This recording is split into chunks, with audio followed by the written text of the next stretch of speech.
এখন পর্যন্ত আর কি আমরা যে স্টেটটা কালেকশন করেছি এই অনুযায়ী, তাছাড়া আপনার 6টা খাবারের দোকান, এছাড়াও 12টার মতো অন্যান্য দোকান, এইগুলো পুরো সম্পূর্ণ ছাই হয়ে গিয়েছে।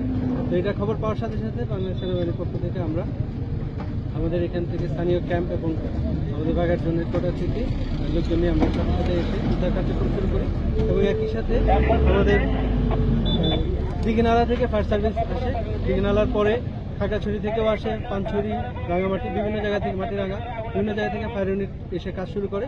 তো সবার একান্ত প্রচেষ্টা এবং স্থানীয় যারা এখানে রিসোর্টের মালিক বা এখানে যারা ছিলেন, যারা কাজ করেছেন, স্থানীয়দের সহায়তা আমরা সবাই মিলে আগুনটা এখন পর্যন্ত মোটামুটি নিয়ন্ত্রণে আনতে পেরেছি। তবে সব জায়গায় আগুনটা পুরোপুরি নিভে যায়নি। তো আমরা আশা করছি যে এইটা থেকে হয়তো আমরা একটা বড় শিক্ষা পাবো যে এখানে বড় ধরনের ওয়াটার রিজার্ভার দরকার, যেটা থেকে ফায়ার সার্ভিস কাজ করতে স্বাচ্ছন্দ্য বোধ করবে এবং পরবর্তীতে সহজে আগুন নিভানোর কাজটা সহজে হবে। ধন্যবাদ। সঠিক সময়ে যে আগুনটা নিয়ন্ত্রণে আনতে পেরেছি, যার কারণে হেলিকপ্টার সহায়তা দরকার পড়েনি, বাট স্ট্যান্ড বাই ছিল। হতাহতের কোনো খবর পেয়েছেন না, এখন পর্যন্ত আমরা কোন মানুষের হতাহতের খবর পাইনি, বাট যে রিসোর্টগুলা এবং স্থানীয়দের ঘরবাড়ি পড়ে গেছে, এখান থেকে আসলে প্রচন্ড ধরনের ক্ষয়ক্ষতি হয়েছে। এখানে থাকতে পারেনি, তাদেরকে অ্যাডজাস্ট করে অন্য রিসোর্টে থাকার ব্যবস্থা করা হয়েছে। এছাড়াও আমরা সবাইকে জানিয়ে দিচ্ছি যে যদি কেউ থাকার কোনো প্রবলেম হয় তাহলে আমরা সেই অ্যাকোমোডেশন অ্যারেঞ্জমেন্ট করছি এবং আমাদের বাগেরহাট জোনের পক্ষ থেকে, সেনাবাহিনীর পক্ষ থেকে সবার জন্য আজকে রাতে খাবার ব্যবস্থা আমরা করছি। যারা এখানে যে ক্ষয়ক্ষতি, আসলে ক্ষয়ক্ষতির পরিমাণটা অনেক।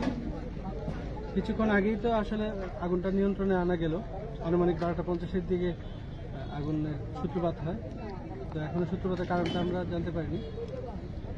আমার ধারণা এখন পর্যন্ত যাদের সাথে স্থানীয়দের সাথে কথা বলে আমরা যেটুকু দেখলাম যে 30টার বেশি রিসোর্ট এখানে আগুনের সম্পূর্ণ পুরে ক্ষয় হয়ে গিয়েছে।